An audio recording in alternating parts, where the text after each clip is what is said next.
Come on, James. Cheer up. Take a drink. These things happen. Oh, I know. But I didn't think it'd ever happen to me. I guess I'm going to live to regret it. My life is simply broken apart. Heck, no, it hasn't. Marriages are breaking up every day. Folk, get over it. Look, I'll tell you what you need. What? You need a complete break, and I've got just the idea. What about a trip to Great Britain, huh? We can rustle up the money somehow. It's Queen Victoria's Jubilee year. In June, they're having a big celebration. 21st of June is the great day. What say we go over and join in, huh?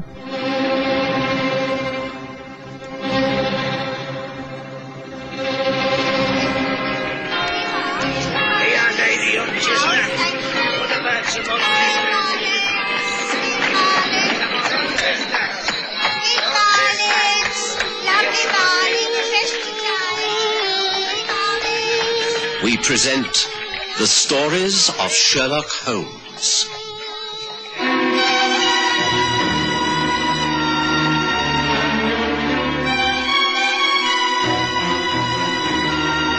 The Basilton Estate.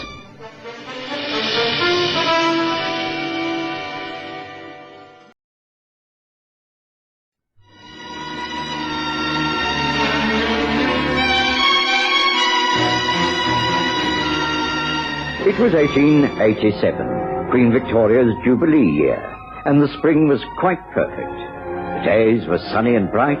Daffodils bloomed in the parks as workmen became busy cleaning statues and public buildings, and London began to wear a festive air. Sherlock Holmes had just returned from the capitals of Europe, where he'd been working on a case of international importance.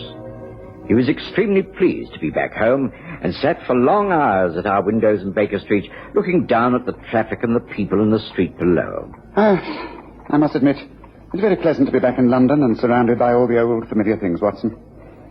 One tries not to apply sweeping statements and generalization about other nationalities, but the fact is that the Germans are heavy and humorless, the Italians are excitable, and the French unpredictable. The French women do dress better than others, and they can make a wonderful meal out of hardly anything at all. I'm glad your stay on the continent makes you appreciate the English, Holmes. Personally, I'm never really happy when I'm abroad. America, perhaps is acceptable. Even there, I feel out of place. It's a vast and interesting country, but for the observant, Americans are quite easy to pick out in a crowd. For instance, Watson, the lady across the road who has just paid off the cabbie of that hansom. Now, she could well be one of our American cousins. Uh-huh. What makes you say that? Well, she's unfamiliar with the currency, you see. The cabbie had to show her which coins were which, so she doesn't live in England. Yet she conversed with him fluently enough, which shows that they've been talking in English.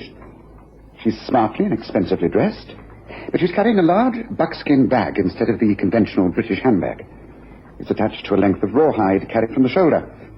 When I was in America last year, I saw many women with those bags. I've never seen an Englishwoman use one. She's looking at the numbers of the houses. I think, Watson, we're about to have a visitor. What's the betting against her being an American lady? She looked quite English to me, but Holmes was right about her visiting us. She walked up the steps with a confident air. The doorbell rang. I remembered it was Mrs. Hudson's day off, so I went down and opened the door. I found myself looking into an amazingly bright pair of blue eyes. This, with a mass of black hair over an oval face and gentle smile, created as lovely a picture as I'd seen that spring. She requested an interview with Holmes in a soft American accent. So, Holmes was right again. Up in our sitting room, she introduced herself. My name is Charlotte Basilton. I'm from Boston, the USA. I must thank you very much, Mr. Holmes, for granting me this interview without an appointment. It's my pleasure. You found me at an unusual time. I have nothing important to work upon. I take it that you wish to ask my advice upon some matter of importance. A delicate matter that requires a discreet inquiry, perhaps? That is quite correct. I am unfamiliar with such procedures in this country. I have, of course, heard of you, and I know that while you have often worked with the police, you are not part of them, and so anything I say will not be repeated.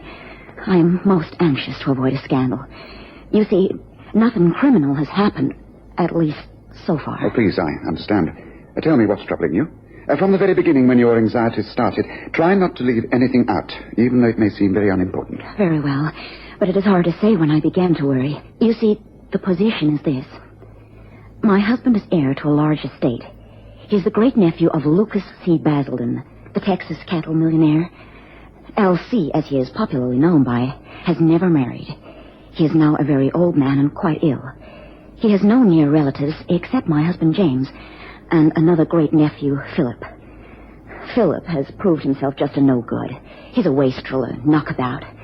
What we call smart aleck. In fact, the very reverse of my husband. I see. Carry on. James is a very independent man. When young, he scorned Elsie's wealth and influence and went up to Australia to make his own way. The family lost touch with him, so much so that they assumed he was dead. During this time, Philip led a life of ease and luxury. He got into debt, but his prospects were extremely good. He was to inherit Elsie's vast estate. He went to a moneylender and raised a huge sum of money. He speculated, and with his usual carelessness, lost most of it. And then your husband returned from the dead, as it were? Quite. You realize what this means, Mr. Holmes? Oh, yes. Being the eldest and nearest, he's able to claim the estates when Lucas C. Basilton dies. Phillips will be out in the cold, and the moneylender will have absolutely no chance of getting that vast sum, plus interest, back again. So this means, between the moneylender and his money, there only stands your husband's life. Proceed, please. Well, old Elsie is very ill. The doctors hold out very little hope. And, well, the fact is that I am convinced that during the next few days, an attempt will be made upon my husband's life. And the attempt will be made here, in London. Your husband is in London. Do you know where he's staying? No, but he is here. He came over with a man called Peter Cottrell. Peter Cottrell is in the pay of Amos Feltman, the moneylender. James does not know this. He thinks Peter is a good friend. When James and I agreed to separate, Peter saw his chance. He comforted James and suggested this trip to England. Since I left my husband, I have found out many things. One is that Peter Cottrell stands to gain $20,000 if the estate goes to Philip and not James. In other words, $20,000 is the blood money the moneylender will pay him to kill James. I see. And James thinks Peter is his best friend. A very nasty trap. But forewarned is forearmed. All we have to do is to find your husband. Have you any means of identification? Oh, I have a photograph of my husband. It is here in my bag. Here it is. And on the back is his name and address in Boston. That is our old address. I am staying at the Westbury Hotel in New Bond Street. You can reach me there any time. Please, Mr. Holmes, you will see what you can do to help me, won't you? Very well, Mrs. Basilton. I will try to help you. Thank you. I would stress the fact that I don't wish the police or the newspapers to know about this. It would create a dreadful scandal, and that would easily find its way back to the States. I quite understand. I shall see what I can do. Now, may I offer you coffee before my friend Watson calls a cab to take you back to your hotel? Have no fear. We shall be in touch quite soon.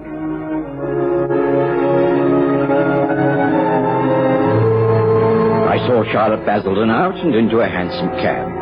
I could tell she was most grateful to Holmes, but not at all sure of his chances of success. I was anxious to resume the rounds of my patients, but I had to ask Holmes what he intended to do about this most curious case. I shall, of course, first check all the fashionable hotels along the park and Piccadilly. The two visitors, Peter Cottrell and James Basilton, will be using their own names. Cottrell dare not do otherwise for fear of rousing his friend's suspicions. They will also be using a bank near at hand. One cannot live without money, especially on a trip from America. They should be quite easy to trace. Yes, I shall find them all right. And then? Then I think I shall take a stroll through Soho. If Peter Cottrell is over here with the express intention of killing his best friend, then he will not do the killing himself. He'll hire someone to do the job for him. And that is why I shall seek out our man known as Raoul the Ferret. Raoul the Ferret? Extraordinary name. Yes, he's an extraordinary man. I think I know just where to find him. Excuse me now, Watson. There's much work to do. Hey, watch it. Watch where you're going. Oh, it weren't my fault. You should keep your feet yourself. Oh, is that so? Now, you look here. If you want to make anything of it, let's get out of this crowd. Yes, that's not a bad idea, Raoul. I don't think we can talk very comfortably in this noise. Let's move down the side street. What, the wife? It isn't Mr. Sherlock Holmes? That's correct. I haven't seen you for some months. Are you busy? So, Mr. Holmes. Why? I can accommodate you if it's worthwhile, of course. What's it this time? Information? Of course. I've reason to believe that an American gentleman by the name of James Basilton is about to meet his end here in London. He's staying at the Grosvenor House Hotel with another American, Peter Cottrell. Cottrell is the man who is behind the assassination. He must be looking for someone to do the job. Heard any rumors, Ron? None at all. Well, I could ask a few questions. I shall be very grateful, and my client will pay handsomely. Here, this is a photograph of the intended victim. Grosvenor House Hotel, you say? Yes, that's correct. But you'll have to move very quickly. From the inquiries I made this morning, the two men are due to leave for a tour of Scotland within the next 2 days. They're only booked in at the hotel until the day after tomorrow. I know that Cottrell went to his bank at noon today and changed $1,000 American into British sovereigns. Now, this would be the payment for the killing. Well, that sort of money talks, eh? Well, if there's any talking going on, I'll make sure I hear it. Don't worry, Mr. Holmes. If there's a job being planned, then I shall find out all about it. Good. But as I say, you must move fast. If Cottrell has the ready cash, and if they're moving out the day after tomorrow, then it's clear that the murder is planned for tomorrow night. Get to work, Raoul. Live up to your name. Ferret it out.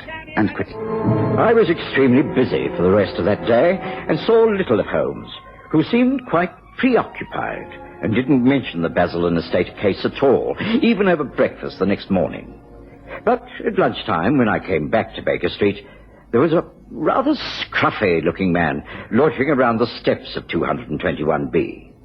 He inquired after Holmes and said his name was Raoul, and he had something of importance to impart. I knew immediately what it was about and showed him up to our rooms.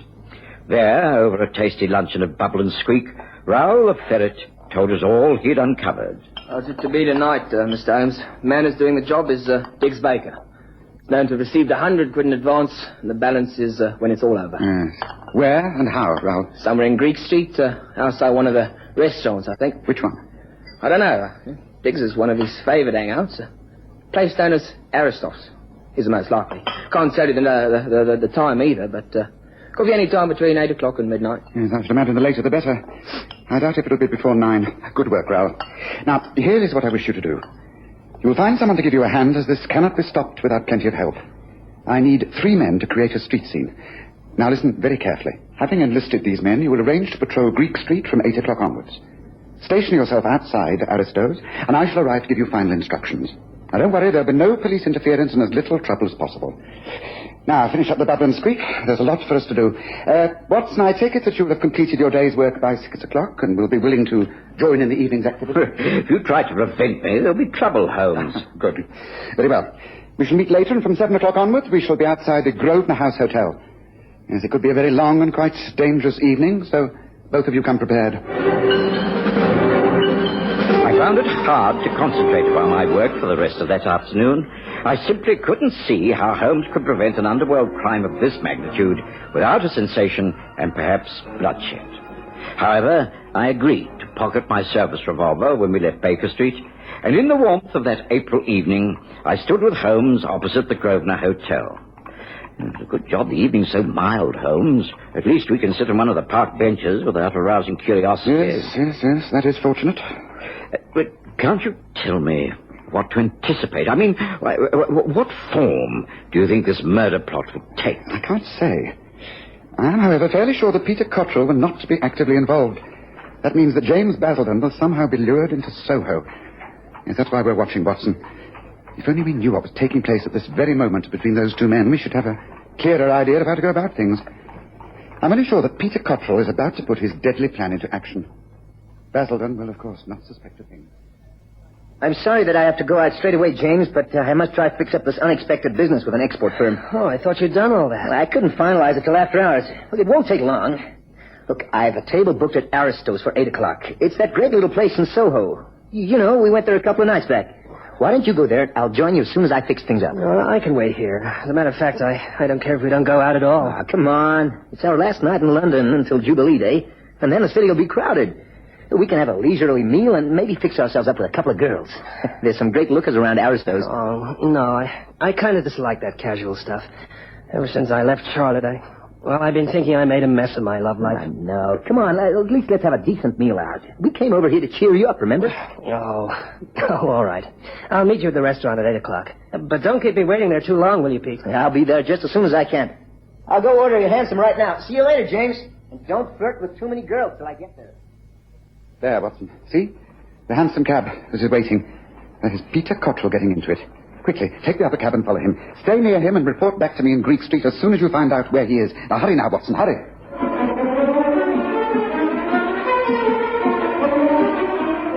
I did as I was told, and it was a most curious experience. For nearly an hour, my cabby followed Cottrell's hansom about the streets of London. Had I not known otherwise, I should have thought the man was simply on a sightseeing tour. We trotted our way round the Tower of London, St. Paul's and the Embankment, and along to Buckingham Palace, before ending back in Park Lane, where Cottrell alighted at the Grosvenor Hotel again. He had clearly simply been killing time. It was 8 o'clock. I inquired from the hotel reception and was told that Mr. Cottrell had just come in, and Mr. Basilton had left half an hour before. I took the hansom to Greek Street. There you are, Watson. What's your news? Cottrell led me a rare chase all over London, stopping nowhere, just riding about until he ended up back at the hotel. Yes, that's much as I anticipated. Meanwhile, Basilton is in that restaurant. I've been in, and he's sitting at a table in a corner and looking very annoyed. Also in the restaurant is the man Raoul the Ferret, as identified as Diggs Baker. Gracious, Holmes, I was supposing the killing takes place there. Not in a district like this, Watson. Restaurants are particular about keeping their custom. No, it'll be when Basilton leaves the place. He's unwise enough to walk towards Soho Square to find a cab, as is most likely. The Diggs will almost certainly follow. A scuffle, a flash of a knife, and then it will all be over. Yes, but what do we do? Look across the road near the entrance. Raoul and some friends are ready. So is that waiting three-wheeler. There's some movement. Come on, Watson. Basilton's about to leave. We must get to him before Diggs Baker does. Come on.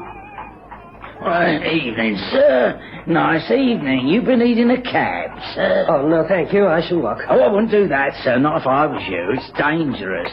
Much better to come with me. This way, if you please. No, look here. I guess you want trouble, and so... No, that ain't wise. Now, come on. Get in. Come on. The street suddenly seemed filled with activity. 3 men seized James Basilton, and within seconds a pad of chloroform was placed over his face. The cab moved forward. Raoul, Holmes, and I clambered in beside the half-unconscious form of Basilton, and we set out at a spanking pace for Baker Street. Once in our rooms, Basilton was given a heavy sleeping draught, and I was told to watch over him. Holmes left once again, and I guessed he was going to interview the man who had caused all this trouble, Peter Cottrell. You are Peter Cottrell? That is correct. Who are you? And how dare you force your way into this hotel room? My name is Sherlock Holmes. You're lucky to be dealing with me and not with our Metropolitan Police or even Scotland Yard. What are you talking about? Get out of here. No. You are the person who is going to get out. Get out of the country and keep out. I'd also advise you to stay away from your home in America and the clutches of Amos Feltman, the moneylender, in whose pay you have been for many months. I don't know what you're talking about. How dare you accuse me of having dealings with moneylenders? Now stop blustering, Cottrell. James Basilton knows the truth. We have proof of your activities, and Philip Basilton's debts have been made public back in Boston. I'm offering you your one chance to escape from the charge of attempted murder. The man Diggs Baker is prepared to give evidence. Now, will you listen to reason? What are you going to do? Nothing, if you obey my instructions. You still have a reasonable amount of money in your account at the bank. Tomorrow you will withdraw it all and buy a ticket on the next packet steamer for France. Once there, you will quietly disappear. If you appear again either in London or Boston, I will have you arrested. The choice is yours. Either make your own way somewhere else in the world or face ruin and imprisonment. Well, Cottrell, what do you say? Holmes returned surprisingly early and related all that had occurred. James Basilton was fast asleep in the spare room. I kept the adjoining door open during the night in case he woke, but he didn't. It was quite late the next morning when he opened his eyes.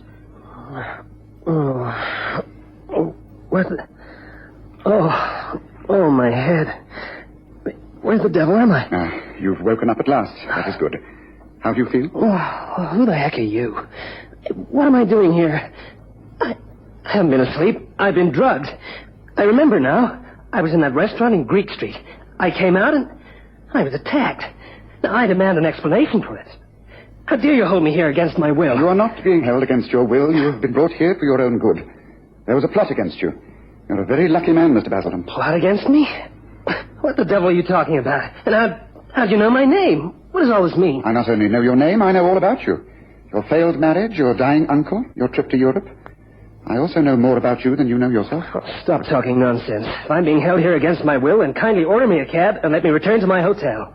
Perhaps my friend Peter Cottrell can sort this out. Your friend Peter Cottrell is not at the Grosvenor House Hotel. And you will be surprised to hear that he is not your friend, but your most deadly enemy. Now, Mr. Basilton, will you rise and don a dressing gown?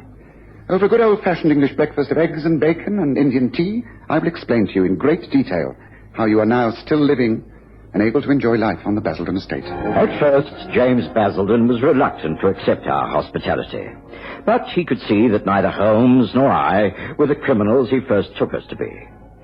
He was a very puzzled man as he sat at our dining table and toyed with breakfast as Holmes went over the case from the very beginning.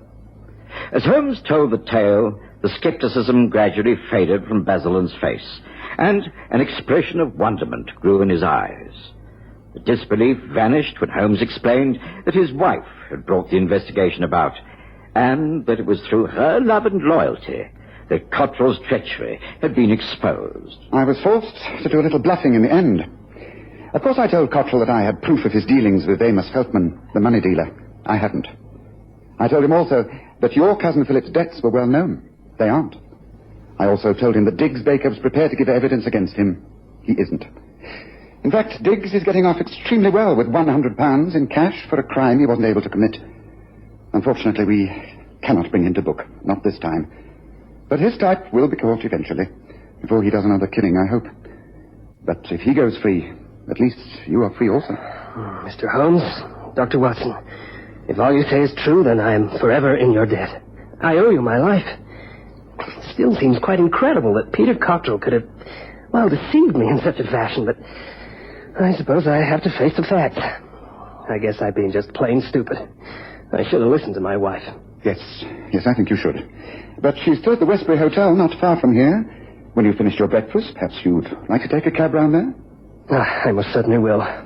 Thank you, again, both of you. Is there anything else I can do for you? Well, there is one thing. I guess I'll never get used to drinking tea. Do you think I might beg a cup of strong coffee before I go?